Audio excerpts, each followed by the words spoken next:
Hola, presidente de los colombianos, Juan Manuel Santos, en nombre de nuestros televidentes de Noticias RCN, de La Noche y del canal internacional NTN 24, los saludamos y le agradecemos mucho esta conversación en ese momento tan importante para el país. Gracias. Gracias, Claudia. Le voy a contar una cosa. Sí. Me entregaron unos trinos. Me dijeron, estos son los trinos de Claudia Gurizati contra el proceso de paz. Y yo no los voy a leer, porque además no creo que usted ni ningún colombiano esté en contra del proceso. Que tenga dudas es perfectamente válido. Y le agradezco esta oportunidad para aclararle cualquier duda a usted, a sus televidentes. Pregúnteme lo que quiera sobre el proceso, porque creo que eso es algo que contribuye muchísimo a que lo que todos queremos se pueda dar. Pues se lo agradezco mucho y la sinceridad, presidente, al comenzar esta conversación, porque efectivamente a través de los trinos manifestamos muchas veces preocupaciones, incertidumbres, precisamente porque hacemos parte del grupo de colombianos que como ciudadanos queremos que este proceso de paz sea un proceso de paz sólido, que nos traiga precisamente la paz a todos los colombianos. Así que se lo agradezco infinitamente. Y comencemos por eso y sobre todo a propósito de esos últimos trinos que tienen que ver con este acuerdo número 55 en La Habana, Cuba, que ustedes anuncian, o el gobierno y las FARC conjuntamente anuncian desde Cuba, y que tiene 3 puntos muy importantes y muy trascendentales. Obviamente, pues esos anuncios han generado reacciones muy positivas entre quienes pues, han creído ciegamente en esta forma de negociar en el proceso, pero también ha generado estas dudas de las que hablamos de quienes, bueno, hemos tenido ciertas incertidumbres, presidente. Le propongo que arranquemos con el punto 3. ¿Por qué le propongo eso? Porque el punto 3 comienza en 5 días, el 20 de julio, sí, que tiene que ver con la ratificación del cese unilateral que ofrecen las FARC y lo que el gobierno se compromete, que tiene que ver con el desescalamiento de las acciones militares en contra de las FARC. Concretamente, ¿qué es desescalar? ¿Es disminuir operaciones militares? Desescalar no es un cese al fuego bilateral, eso hay que partir de esa base.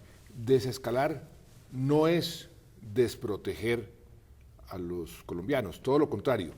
En el acuerdo se hizo explícito que el gobierno colombiano, las Fuerzas Armadas continuarían protegiendo a todos los colombianos en cada centímetro de nuestro territorio. O sea que los colombianos pueden sentirse absolutamente tranquilos que este desescalamiento para nada significa que van a estar desprotegidos. Desescalar es irle reduciendo el fuego al conflicto, ir reduciendo la intensidad al conflicto. ¿Y eso qué quiere decir? Menos muertes, menos sufrimientos, menos viudas, menos huérfanos, y en la medida en que podamos ir desescalando, pues podemos ir acercándonos a lo que todos queremos, que es el fin de este conflicto. Y en esa, digámoslo de esa manera, bajada del fuego, de la candela, llevándolo a tierra, a los operativos militares, es decir, en este momento hablemos de las divisiones, de las brigadas móviles, de los batallones, de las estaciones de policía.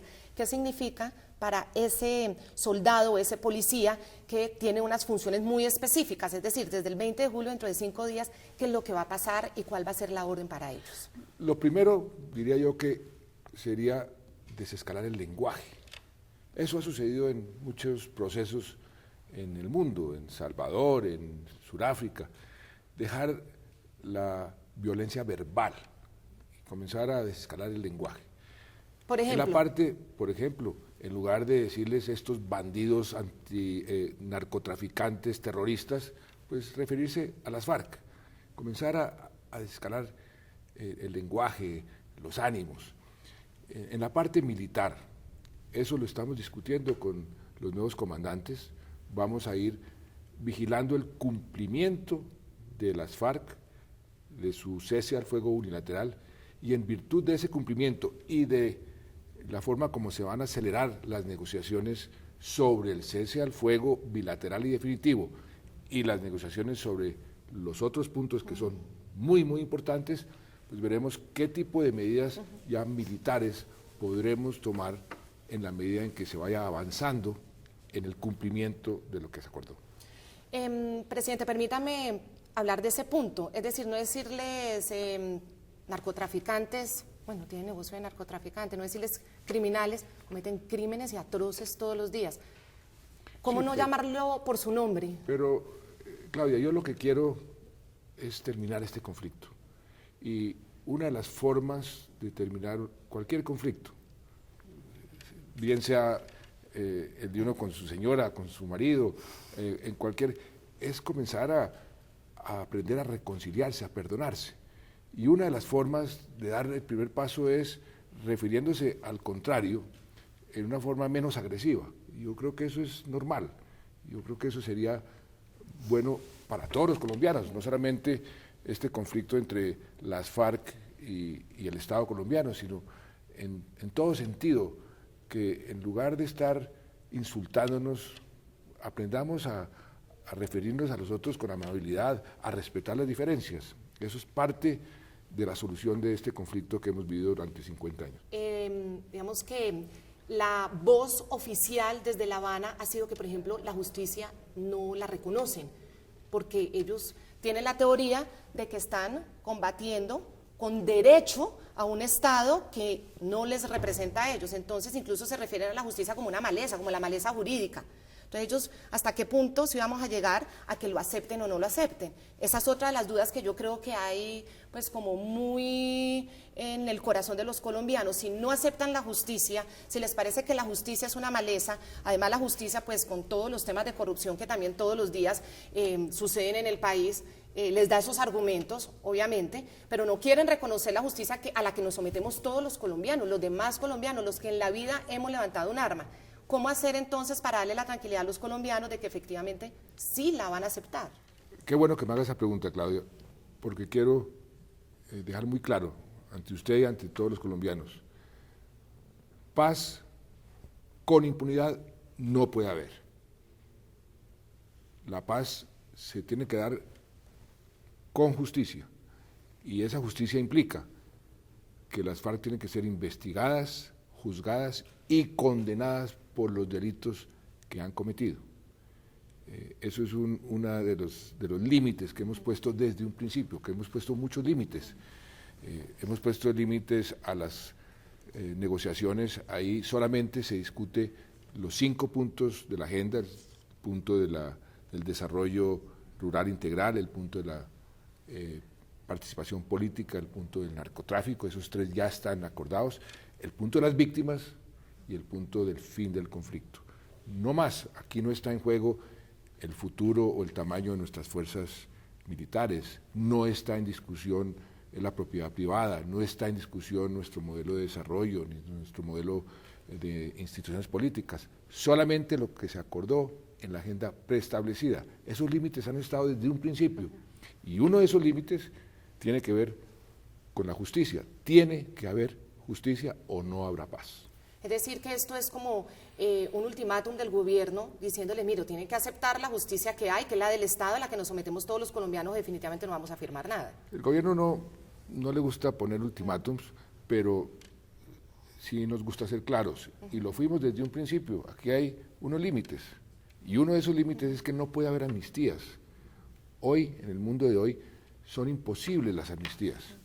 Llamémoslo inamovibles, pues, de esa manera. La guerrilla quiere a la amnistía y nos dice, con buenos argumentos, que no quieren ser la primera guerrilla en el mundo que entrega las armas para irse a la cárcel. Nosotros le decimos, pues el mundo ha cambiado. La comunidad internacional, la legislación internacional, la opinión pública colombiana, nuestra propia Constitución, no permiten las amnistías. Es más, les hemos explicado que las amnistías que se han decretado, por ejemplo, en América Latina en los últimos 40, 50, 60 años, todas las ha tumbado la Corte Interamericana. Inclusive, 2 amnistías que se decretaron a través de referendos en Uruguay, las tumbó la Corte Interamericana. O sea, no puede haber amnistías, tiene que haber justicia. Perfecto, yo creo que va quedando claro, no desconocer la justicia o el hecho de ser condenados, y definitivamente el tema de pagar. Obviamente yo creo que ya de cárcel nadie habla, es decir, ya el tema de ver a los máximos responsables de los máximos crímenes contra unas rejas, eso no lo vamos a ver en Colombia, van a estar en pagando sus penas en otras condiciones. ¿Cuáles son esas condiciones y cómo van a ser esas penas alternativas? Eso es lo que tiene que negociarse con ellos, pero lo que no es negociable es que pasen por el elemento penal, es decir, que sean investigados, juzgados y condenados. ¿Cómo pagan la pena? Eso hay que negociarlo con ellos. Claro, y en ese punto, presidente, usted entenderá que para muchos colombianos, pues el tema no deja de ser paradójico, por lo menos, y a muchos les irrita que pues estos pertenecientes a las FARC, que han cometido unos delitos tremendos, atroces, bárbaros, pues no vayan a una cárcel. Tiene que haber una pena privativa de la libertad, eso también está claro. ¿Cómo es esa pena privativa? Hay muchísimas alternativas, la comunidad internacional, la propia Corte Penal Internacional tiene un abanico de alternativas, pero ese es un tema secundario frente al principio de que no puede haber impunidad en este proceso. Y ellos son muy claros, la Corte Penal Internacional, en decir que tiene que haber el pago de esa pena, tiene que tener proporción con la gravedad del delito.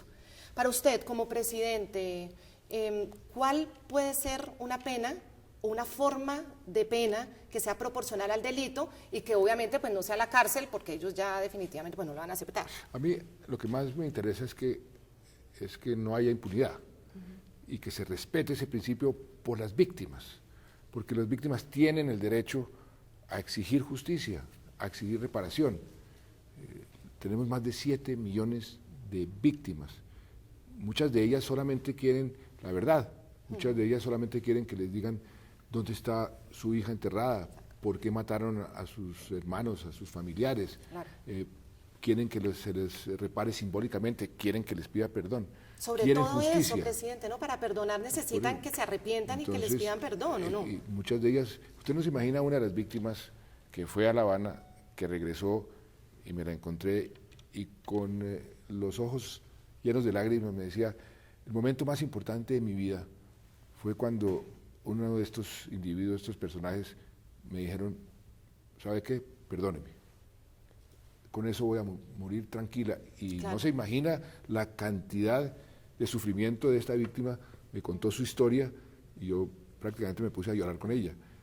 Y solamente quería que le dijeran eso, perdón. Claro, y de eso se trata, que ojalá todas las víctimas le pidan perdón, pero tampoco han querido, presidente. Y hay casos muy simbólicos, como por ejemplo el del general Mendieta, que duró 12 años secuestrado, imagínate, 12 años separado de sus hijos, de su familia, y terminó revictimizado porque ellos dijeron que no, que eso hacía parte de la obligación de ellos dentro de lo que ellos consideran su lucha. Terminó siendo ni siquiera considerado como víctima por las FARC. Ellos han dicho muchísimas cosas, Claudia, y durante el proceso la gente ha oído de todo, de todo. Pero yo sigo el consejo de Mandela, que decía, no oiga lo que dice ni siquiera la contraparte por fuera de la mesa. Concéntrese en los acuerdos, concéntrese en los compromisos, que sean verificables, que haya garantías de que realmente se va a cumplir y trate de buscar la forma de abonar esa reconciliación. Y eso es lo que creo que debemos hacer todos los colombianos, porque es que esta paz no es mía. Esta paz no es de Juan Manuel Santos, no es de mi gobierno, es de todos los colombianos. Yo, ¿a qué aspiro? Usted tiene unos hijos, yo tengo unos hijos. Todos los colombianos tenemos hijos, nietos. Yo quiero que mis hijos, sus hijos, vivan sin miedo, vivan en un país normal. Llevamos 50 años de guerra a un costo altísimo en muertes, en sufrimiento, en sangre, en dolor. Eso es lo que yo quiero terminar y estamos cerca y lo hemos hecho en una forma metódica, responsable, lo hemos hecho pensando siempre en que tenemos que llegar a un puerto de destino que yo lo tengo muy claro, yo tengo muy claro a dónde quiero llegar y voy a seguir perseverando. El Papa que nos envió un mensaje muy lindo, perseveren, perseveren, yo quiero seguir perseverando porque veo que sí hay una oportunidad de lograr una paz justa, una paz que sea conveniente para Colombia. Tenga la absoluta seguridad, Claudia, que yo no voy a firmar una paz que no sea conveniente para los colombianos, para las próximas generaciones. Tengo muy claro desde el principio, desde el primer día, a dónde quiero llegar. y es la paz que quieren absolutamente todos los colombianos, por supuesto, que al final, y sobre todo todos los colombianos que sufren en carne propia todos los días, pues el rigor de el conflicto y de los crímenes que cometen las FARC, porque hablamos de las FARC porque con ellos estamos negociando. A propósito de eso y de voluntad de paz, de muestra de paz y de crímenes, en este momento hay un soldado secuestrado del pasado 7 de julio, el teniente Cristian Moscoso, que cayó ahí en Puerto Caicedo, en Putumayo. ¿Cómo va el avance de ese protocolo humanitario para poderlo liberar y si las FARC realmente lo van a liberar antes del 20 de julio? Antes del 20 de julio. O el 20 de julio, no sé. Antes del 20 de julio estará libre. Antes del 20 de julio, en Y 5 días estaremos. Estará libre antes del 20 de julio. Y yo le quiero recordar una cosa, Claudia. Si usted me permite que sus televidentes vean 45 segundos, unos informes de RCN sobre lo que nosotros hemos hecho, lo que yo he hecho contra las FARC. ¿Me permite? Pero claro, Mire. ¿cómo no? Si esta conversación es para hablar de todo. Confirmada la muerte de alias Alfonso Cano, el número 1 de las FARC. Alias el Mono Jojoy, el jefe militar de las FARC, ha caído en su madriguera bajo el fuego de las fuerzas del Estado. Fue dado de baja alias Raúl Reyes, miembro del secretariado de las FARC. Fueron rescatados sanos y salvos 15 de los secuestrados que se encontraban en manos de las FARC.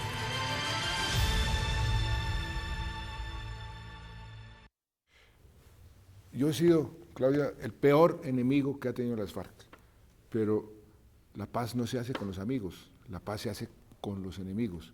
Yo estoy sentado con ellos porque son los enemigos y con ellos hay que pactar esa paz. Pero esa paz será una paz justa, porque desde el principio, se lo dije a los colombianos, tenemos unos límites, sabemos a dónde tenemos que llegar y tenga la absoluta seguridad que es el mejor negocio que pueden hacer los colombianos para las próximas generaciones. Cuando usted era ministro y cubríamos, obviamente, los operativos que se hacían, usted nos decía una frase: el crimen no paga. Quien comete un crimen la paga, ya sea en la cárcel o termina muerto. Por eso yo creo que también muchos colombianos se preguntan precisamente si este proceso de paz realmente los criminales van a pagar o gracias a sus acciones van a tener ventajas sobre los ciudadanos que nunca han cometido un crimen. Y le quiero pues como poner el ejemplo que tiene que ver con la participación en política, es otra de las preguntas que me gustaría conocer. Por el hecho de firmar la paz, las FARC van a tener una curul gratis en el Congreso. Gratis no, Entonces, se la tienen que ganar, tiene que ir a campaña. tienen que ir a campaña. O sea, no va a haber esas circunscripciones especiales o un cupo especial solo para haber firmado la paz. Esa pregunta me la hizo el obispo de Putumayo. El viernes pasado estuve con él, con todos los obispos, hablando sobre estos temas. Y me dijo, la gente está muy asustada porque las van a someter con esas circunscripciones especiales en las zonas de conflicto a que voten por los candidatos de las FARC. Y le expliqué precisamente lo contrario. Como no podrán seguir sometiendo a esas poblaciones porque tienen que estar desarmados cuando hagan política, entonces toda esa gente puede votar en contra de las FARC porque ya no estarán amenazados. Y el obispo me dijo, qué bueno que me aclare eso porque existe esa desinformación. Es muy importante aclarar ese punto. Que hay sí. unas circunscripciones que se las vamos a dar a dedo a las FARC. Eso no es cierto. Lo que se acordó es que habrán elecciones de representantes a la Cámara en esas zonas de conflicto adicionales a los que se eligen esos departamentos en donde la gente podrá elegir la gente que ellos quieran, sin el sometimiento, sin el yugo del fusil que las FARC les ha tenido durante tantos años. Y tenga la seguridad de que en muchas de esas zonas la gente se va a liberar porque no van a tener esa amenaza y van a votar por sus propios candidatos. ¿Le planteo dudas frente a eso, señor Claro que presidente? sí. Mire, hay una que tiene que ver con el dinero del narcotráfico, con la cantidad de recursos que las FARC han ido acumulando durante todo este tiempo, que han manejado tantas rutas del narcotráfico, incluso ellos han llegado a ser calificados como el cartel más grande del mundo. Muchos creen que van a usar esos dineros por fuera de los controles del Estado y pueden tener una gran ventaja en esa campaña. Esa es una. Y la otra, el tema de las acciones conjuntas ELN-FARC, que también aplica, y volvemos al punto 3 de este acuerdo, cuando ustedes empiecen el desescalamiento. Ha habido unos casos concretos de ese combate o esas acciones bélicas de las FARC y el ELN, como en el Catatumbo. ¿Hasta qué punto el ELN no va a terminar haciendo presión a favor de las FARC y las FARC escondidos detrás de ese cuerpo armado que sigue generando toda esta desazón en Colombia? La primera pregunta, sí. Narcotráfico. Llevamos muchos años, desde que yo era ministro de Defensa, año 2006, con todas las agencias de inteligencia del mundo entero, con nuestra unidad de inteligencia financiera y las unidades de inteligencia financiera del mundo entero, tratando de ubicar alguna cuenta de esas que dicen que son cuentas fabulosas que tienen las FARC en el exterior. No hemos podido encontrar una sola. ¿Qué dicen ellos? Que ellos se han gastado esa plata en financiar su operación militar, que es costosísima. Pero lo importante en este tema del narcotráfico es que ellos se comprometieron, acordaron, dentro del punto 3 de la Agenda de La Habana, a desvincularse totalmente de ese negocio y ayudar al Estado colombiano en la lucha contra el narcotráfico. Entonces, si algunos los llaman el primer cartel, y con cierta razón, del mundo, porque se han financiado el narcotráfico, si en lugar de estar disparando con francotiradores a nuestros erradicadores o poniendo minas en los cultivos ilícitos, nos ayudan a sustituirlos por cultivos lícitos y a destruir las rutas del narcotráfico, el beneficio de eso para el país, que el narcotráfico ha sido el combustible de toda nuestra violencia. Imagínense el cambio. Y cuando acordamos eso, me llamó el secretario general de Naciones Unidas, el secretario de Estado de Estados Unidos, me llamó varios de los presidentes, me llamaron de Europa, y dicen, qué maravilla que hayan logrado semejante paso. O sea que en el punto del narcotráfico, la paz va a tener un dividendo altísimo. En lo del ¿Cómo ELN, controlar lo de los dineros? Es decir, si no aparecen las cuentas por algún motivo, si se desaparecieron los recursos, si se los gastaron, si los tienen muy bien escondidos, ¿cómo hacer para controlar que efectivamente ese dinero del narcotráfico no se venga en el posconflicto a generar distorsiones a la democracia en Colombia? ¿Qué piensan ustedes implementar y dejar como esa garantía al colombiano? Eso me da la oportunidad para decirle algo muy importante. Todo ese esfuerzo que estamos haciendo, todos los recursos que estamos invirtiendo en este conflicto, en esta guerra contra las FARC, los vamos a poder utilizar con más eficiencia contra el narcotráfico, contra las diferentes manifestaciones del delito, contra la inseguridad ciudadana. Vamos a tener muchísimos recursos, capital humano, tenemos las mejores Fuerzas Armadas de nuestra historia en este momento, que las vamos a poder utilizar contra las otras expresiones de violencia, del delito, del crimen. O sea que el dividendo en materia de seguridad para los colombianos es también altísimo. Y le respondo a la segunda pregunta, sí. El ELN. Las acciones bélicas sí. Conjuntas FARC y ELN, como pasó hace pocos días contra el ELN en el Catatumbo, cuando aterrizó un helicóptero y lo hicieron, pues lo explotaron cuando estaba aterrizando. Sí. Las fuerzas militares dijeron son las FARC y resultó que el ELN se lo adjudicó. No, contra el ELN seguirán todas las acciones ofensivas con toda su contundencia, y si las FARC en algún momento están aliadas con el ELN, pues también serán sometidas a la contundencia de nuestras fuerzas militares. Ahí no hemos bajado la guardia ni bajaremos la guardia un solo centímetro. De manera que si quieren exponer sus vidas en esas operaciones, pues eso sí es riesgo de ellos, pero tengan la seguridad de que nosotros no vamos a bajar la guardia bajo ningún punto de vista en nuestras acciones ofensivas contra el ELN. En cuanto al punto del desescalamiento, le quiero hacer una pregunta también muy práctica. Cualquier campesino que tenga algún tipo de extensión de tierra o que está en un lugar de conflicto, que sea sometido a extorsión o que sea sometido a lo que se llama la vacuna, obviamente por lo general se acude o al batallón, o a la estación de policía, al Gaula, a poner el denuncio. Si ustedes tienen unos denuncios obviamente concretos, que no sean falsos, que sean concretos, y saben quién es el integrante de frente o comandante de frente que lo está haciendo, ellos están en cese unilateral.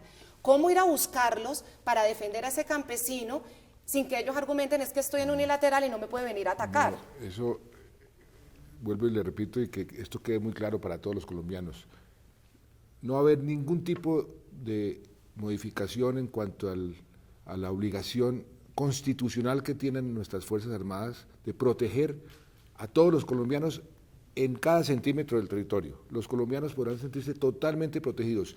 Contra la extorsión, no, por supuesto que no vamos a bajar la guardia, ni contra el narcotráfico, ni contra la minería ilegal.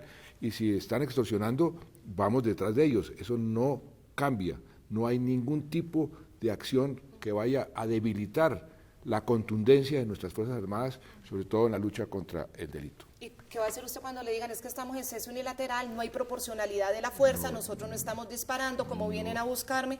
Bueno, como pasó con la masacre de los 11 soldados en La Esperanza, presidente, ellos argumentaron que el paso de la tropa era una acción ofensiva y los masacraron. Le voy a leer, Claudia, parte de lo que se acordó del comunicado.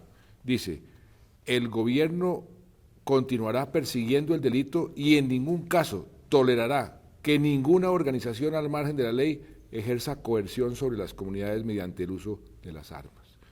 Eso salió del comunicado conjunto, Es no decir del comunicado. que- sí, Seguiremos persiguiendo el delito con toda la Es decir, contundencia. que en ese cese unilateral el gobierno plantea que también cesen esos otros delitos como la extorsión, como la minería ilegal, obviamente, el tráfico de armas y de droga. Si ellos insisten y continúan con esos delitos, pues tendrán la respuesta de la contundencia de nuestras Fuerzas Armadas. Aprovechando que tiene el acuerdo ahí, presidente, hay algo que no me quedó claro. Cuando ellos anuncian que ratifican el cese unilateral, ya en este acuerdo no ponen fecha de un mes. No, Entonces, se extiende a ¿cómo 4 lo- meses, Se extiende a 4 meses. hasta el 20 de O sea, noviembre. lo interpretamos así, el cese unilateral de las FARC ya no va a ser por un mes, sino 4 4 meses. meses. Mientras se adelanta cómo llegar a ese cese bilateral definitivo. Exactamente. ¿Qué se acordó el domingo pasado? Se acordó cambiar el modo de trabajo. Ya no son los La ciclos, metodología. sí, ya no son los ciclos, sino se sientan las comisiones sobre los 3 puntos que son los vitales en este momento, el punto del fin del conflicto, que tiene que ver con el cese al fuego bilateral y definitivo y la dejación de armas. Esa es la subcomisión donde está La subcomisión técnica. el general Flores con 5 generales de la República y un almirante.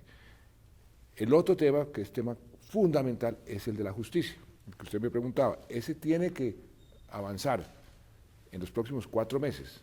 Y el tercer tema es el tema de las garantías que están pidiendo las FARC para que al dejar las armas no los maten.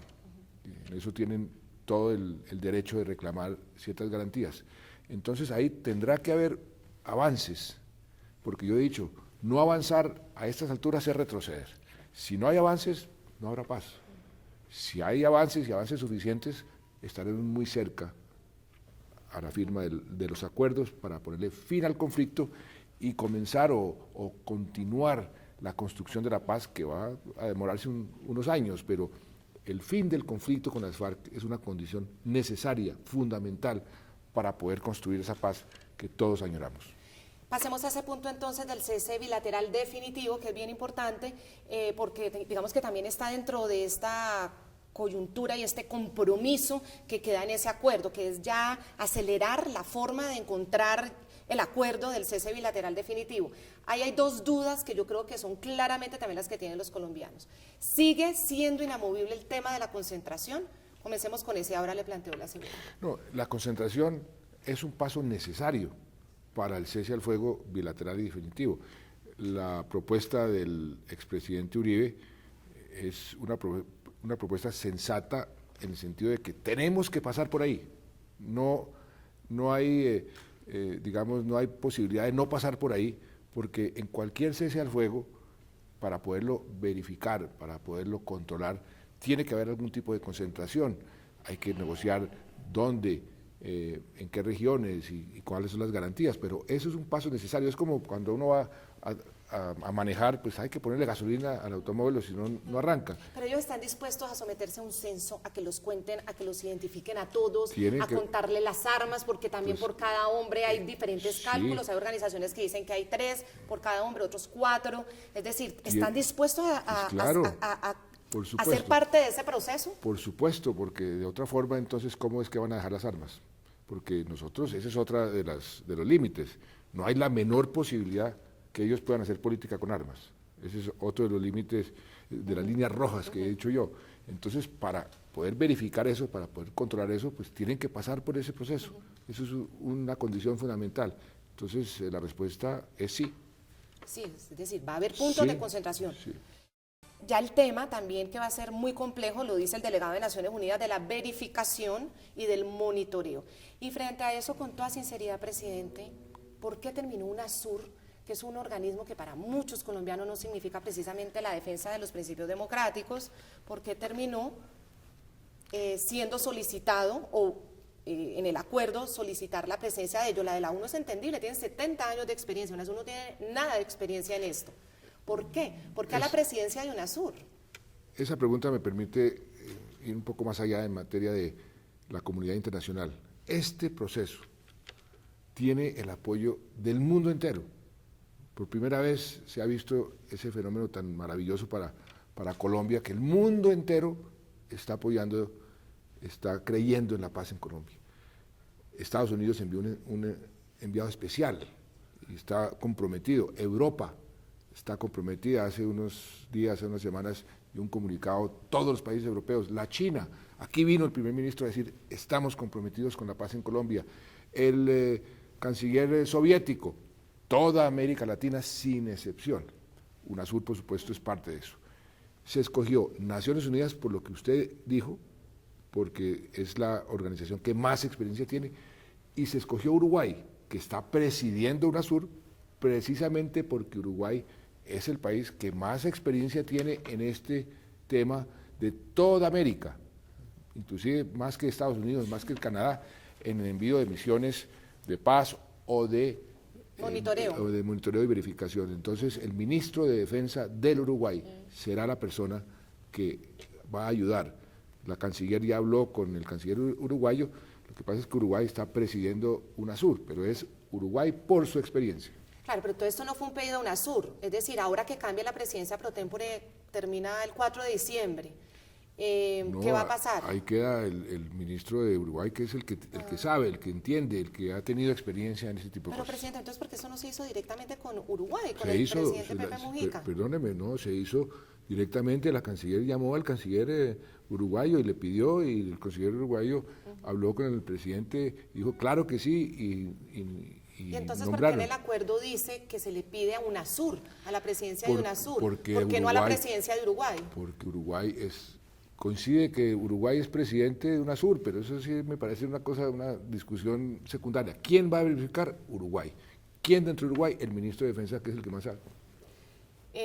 ¿Cuál va a ser entonces el papel de UNASUR frente a Uruguay? ¿O fue una petición de las FARC, que apareciera UNASUR de alguna manera? ¿Les da algún tipo de garantía a las FARC? No, Uruguay se escogió, y lo aceptamos y lo propusimos porque Uruguay es el país que más conoce de toda América cómo monitorear, cómo verificar, cómo garantizar este tipo de procesos, porque ha tenido muchísima experiencia, es parte de su política exterior.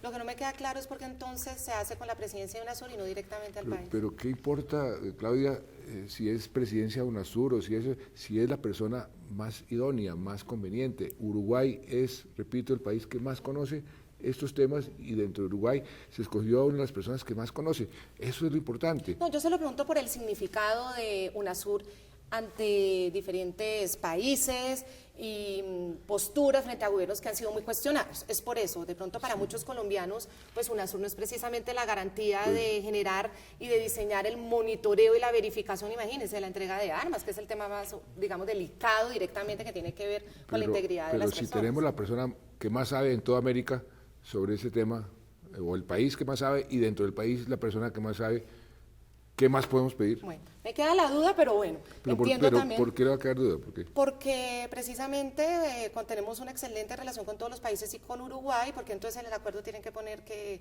se hace a través de la presidencia de UNASUR y no directamente Uruguay. Porque es que Uruguay está presidiendo UNASUR, Bueno, es una cosa por semántica. coincidencia, Realmente. no lo pidieron las FARC. Es un acuerdo entre los dos. Todo lo que sale de allá son acuerdos entre las dos partes, porque de eso se trata este proceso. Pero qué bueno que ya tengamos dos verificadores, Naciones Unidas y Uruguay, que nos van a ayudar a negociar los detalles del cese al fuego El bilateral sistema que y se va a definitivo, aplicar. dónde se van a ubicar, cómo se va a verificar, cómo se va a garantizar. Qué bueno que ya estemos hablando de eso, porque estamos entonces comprobando que sí estamos cerca del fin del conflicto, sí estamos viendo esa luz al final del túnel que nos va a permitir terminar esta guerra después de 50 años y abrir un capítulo nuevo en este país, quitarle el miedo a sus hijos, a mis hijos, a los hijos de tantos colombianos y convertirlo en esperanza, quitarle ese odio que se ha generado a través de la guerra, de tantos colombianos odiando a los otros, sed de venganza, y cambiarlo por la reconciliación, por la capacidad de perdonar. Eso es lo que tenemos a portas. Qué bueno que estemos cada vez más cerca de eso. Sí, ojalá las FARC de verdad nos pidan perdón por todos los crímenes que han cometido, hablo pues en general de Colombia. Presidente, esta evaluación que usted ha planteado de 4 meses, dentro de 4 meses exactamente, ¿por qué lo hace en 4 meses y qué espera usted encontrar que no ha encontrado en estos 3 años de la negociación para tomar su decisión final, si siguen esta negociación o si definitivamente le dice, mire señor de las FARC, no se pudo?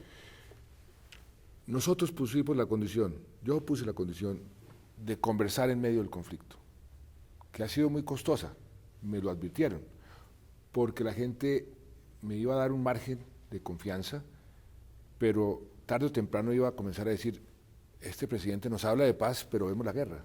Y esa contradicción es una contradicción que es muy difícil de explicar. Se la explico. Se conversa en medio del conflicto para que no exista el incentivo perverso de prolongar indefinidamente las conversaciones, entre muchas otras razones, y por eso se tomó esa decisión. Eso ha funcionado porque hemos avanzado más que nunca antes. Cualquier intento de negociación con las FARC no ha llegado ni al 10% de lo que hemos llegado en estos años. Pero nos estancamos en los puntos, en los 2 últimos puntos. Y yo dije, esto no podemos seguirnos estancando porque estamos patinando, y no avanzar es retroceder. Y la gente está perdiendo credibilidad y confianza en el proceso. Por eso, ¿qué se decidió? Acelerar. ¿Qué se acelera? La negociación sobre los 2 puntos que faltan, simultáneamente. El fin del conflicto y las víctimas. Y entonces, dentro de las víctimas está el punto fundamental de la justicia. En 4 meses tendremos que haber avanzado en esos 2 puntos. Si no hemos avanzado, no habrá paz. Así de sencillo. Si en 4 meses no hemos avanzado en el tema de la justicia, no habrá paz. Ya llegó el momento de las definiciones, llegó el momento de las determinaciones. Que tomen decisiones ya. Sí, señor, ya estamos. Que se comprometan a la reconciliación, como usted lo dice. Exactamente. Llegó el momento de ese compromiso, o sí o no. Sí. Para terminar, presidente, también frente a esos tiempos, obviamente los tiempos del proceso de paz, entendemos, pues no se pueden detener, pero viene un proceso electoral nuevamente en Colombia, que es el regional. Presidente, de todo corazón, ¿es que ustedes los políticos nos sometieron a todos los colombianos a esta disyuntiva de enemigos o amigos de la paz? ¿Va a volver a pasar eso? ¿Ustedes de Palacio va a tratar de que en esta campaña electoral no vuelva esta estigmatización tan dura para todo el mundo? ¿Usted es amigo de la paz o enemigo de la paz? Por eso, le va a tender esa manito a quienes han tenido estas dudas, diferencias, críticas al proceso de paz sin tildarlo de enemigos de la paz. Yo estoy más que dispuesto, como se lo dije al principio. Yo creo que usted no es enemigo de la paz, como mucha gente le dice. Yo creo que usted tiene dudas y muchos colombianos tienen dudas, y por eso estoy sentado con usted para aclararle cualquier duda que tenga, cualquier duda, porque yo estoy absolutamente convencido que estamos haciendo lo correcto, que hemos hecho las cosas bien, que estamos cerca a lograr esa paz, que no podemos desaprovechar esta oportunidad. El mejor negocio que puede hacer Colombia por muchas generaciones es lograr esa paz. Y yo espero realmente que no haya enemigos de la paz, que si hay gente con dudas, yo o todo el equipo, todos mis negociadores, todos los que están interesados en la paz, estoy seguro que estarán interesados en sentarse a aclarar esas dudas, porque yo creo que el país necesita en este momento es unirse, todo el país, en torno a semejante propósito, que es el más noble, el más grande de cualquier sociedad, que logra la paz después de 50 años de guerra. Pues, presidente, de verdad que le agradezco mucho esta conversación muy amable. Yo creo que es un ejemplo de que podemos tener diferencias, posturas muchas veces muy fuertes, pero los colombianos que nunca hemos alzado un arma tenemos que estar haciendo parte de la reconciliación y no dando espectáculos, sobre todo a quienes están interesados en matar, en asesinar y que todavía no nos han pedido perdón. Ojalá en estos 4 meses, presidente, usted tenga esas manifestaciones de las FARC de verdad de querer reconciliarse con la Colombia que ha sufrido tanto. Mucha suerte, la necesita Colombia, la necesitamos todos. Muchas gracias. No, gracias, Claudia, por esta oportunidad. Créame que estamos cerca de convertir ese miedo que sentimos en una esperanza de un mejor futuro, y eso es lo que yo quiero para los colombianos. Y gracias Muchas por gracias. tolerar mis trinazos. No. A todos ustedes muchas gracias por acompañarnos en esta conversación. Era un tema fundamental y estamos en un momento definitivo de este proceso que vivimos en Colombia, el proceso de paz en Colombia. Muchas gracias.